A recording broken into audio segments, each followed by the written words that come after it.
Ganga express की शानदार प्रस्तुति।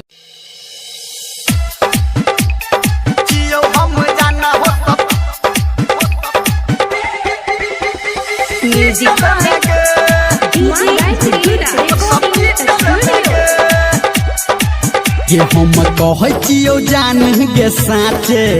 कल फेर रहियो हम अपाचे गे सुना ये सुना हम कहचियो जान गे साचे कल फेर रहियो हम अपाचे ये रोड रह जान पक्का हम तो मार दलिए धक्का रोड रह जान पक्का हम तो मार दलिए धक्का डाको गिर दलिए मुतल में गे अब छतु याद अब सुतल में गे छियो हम जान हॉस्पिटल में गे अब छतु याद अब सुतल में गे छियो हम जान हॉस्पिटल में गे आनंद ले ले छियो हम जान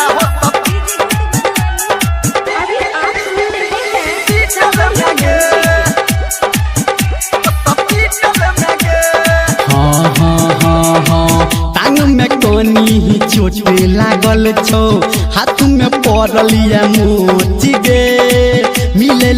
बेटर जल्दी आना ज्यादा नहीं तू सोच गे ज्यादा नहीं तू सोच गे हाँ टांग में कनी ही चोट लागल छो हाथ में पड़लिया मोच गे मिले बेटर जल्दी आना ज्यादा नहीं तू सोच गे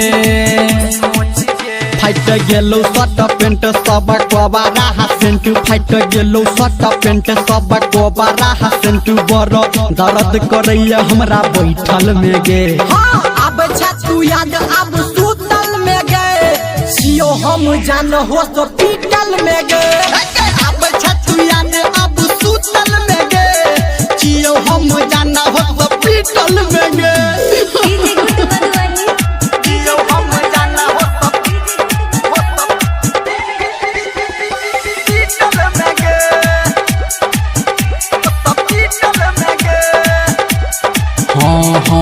गाड़ी के चक्का हटालू भगेल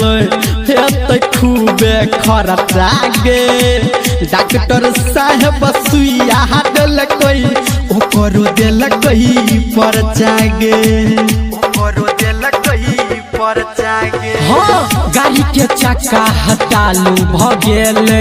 हेते खूबे खर्चा गे डॉक्टर साहब सुइया दिलकै ओकरो दिलकै पर्चा गे